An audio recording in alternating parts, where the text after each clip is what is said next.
tout à l'heure. Donc la CGT, elle votera pas pour les candidats de droite, j'ai l'impression, mais elle votera pas non plus pour les candidats de gauche. Mais pourquoi ça passerait avec vous ? Mais parce que je pense que nous allons l'expliquer. Nous avons un an devant nous pour expliquer un ensemble de réformes, pas une réforme, un ensemble de réformes qui permettront de redresser notre pays. Tout le monde veut qu'il y ait plus d'emplois réellement durables, pas au mois le mois, qu'il y ait une vraie inversion de cette courbe du chômage, mais réellement sur des années, que la France elle recrée de l'emploi, qu'elle recrée de la richesse, qu'elle recrée de la sécurité et de l'autorité. Donc on va essayer d'expliquer cela et c'est notre rôle de le faire. On aura un an pour le faire, on a une campagne, on a les primaires, on a une campagne et puis les Français décideront. La démocratie, c'est que les Français à un moment décideront et la démocratie politique, elle va, elle s'impose et nous mènerons à bien les réformes que l'on doit faire parce que c'est l'intérêt du pays. Vous avez expliqué, vous pouvez appliquer. C'est l'intérêt du pays. Vous parlez du chômage, il baisse pour la deuxième fois consécutive de 2 mois de suite. On n'avait pas vu ça depuis 2011. Donc vous saluez cette baisse du chômage, ça va mieux ? Oui, je salue cette baisse du chômage. Moi, je me réjouis pour celles et ceux qui ont retrouvé du travail quand ils sont en catégorie A. Il y a un petit problème statistique sur les B et les C. On attend des réponses du gouvernement quand même. Il y a des radiations massives. Mais je me salue de cette baisse du chômage. Mais je me dis aussi que si j'étais anglais, si j'étais allemand, si j'étais espagnol, italien ou américain, ça faisait belle lurette que le chômage il a baissé. J'en aurais trouvé depuis bien longtemps. Donc la comparaison, elle marche pas vraiment pour la France. On va plus lentement que les autres pays. J'ai une petite question bonus, Bernard. Il n'y a pas un paradoxe du côté des Français? Ils ne veulent pas de cette loi travail, ils soutiennent plutôt finalement ces mouvements. Et puis en même temps, lorsqu'on les interroge sur Emmanuel Macron, qui est l'un des initiateurs de la loi et notamment de cet article 2 sur les accords d'entreprise, ils le trouvent formidable. Alors il faut savoir.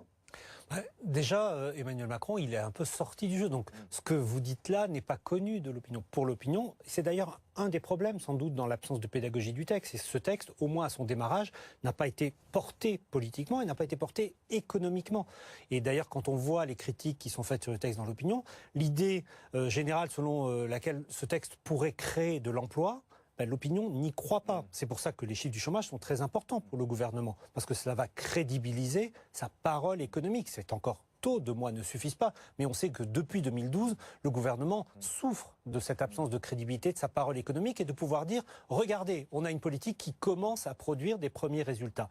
Mais pour l'opinion, ce n'est pas Emmanuel Macron qui a porté ce texte. Juste un mot, je pense que... 10 secondes, je vais me faire... je ne sais pas si une inversion de la courbe du chômage, mais il faut une inversion de la courbe des blocages et une inversion de la courbe des violences dans les manifestations. Sinon, il n'y a pas de cohésion nationale possible. Pour les violences, on verra demain, parce qu'il y a une nouvelle journée de manifestation et d'action.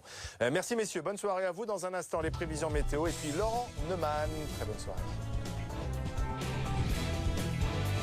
Retrouvez la météo avec Garmin, montre de sport. Running, fitness, vélo, natation, golf.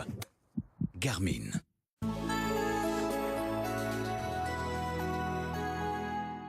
Chaleur et soleil retrouvés, mais pour une période très brève. Il va y avoir cette chaleur qui remontera.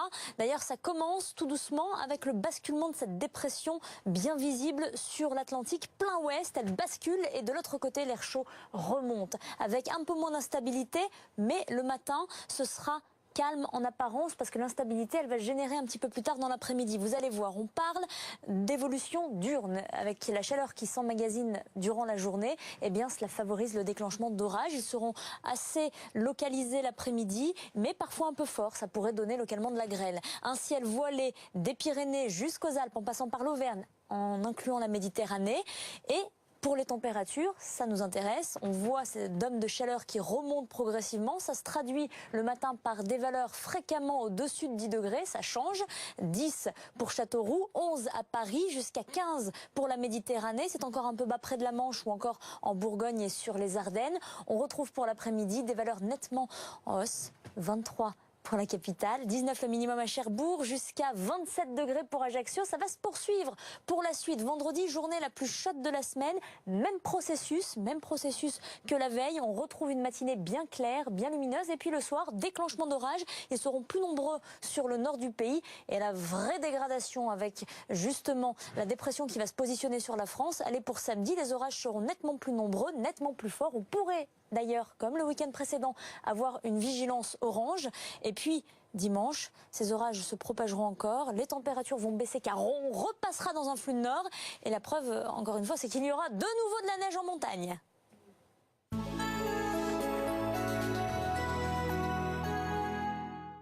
C'était la météo avec Garmin, montre de sport. Running, fitness, vélo, natation, golf. Garmin.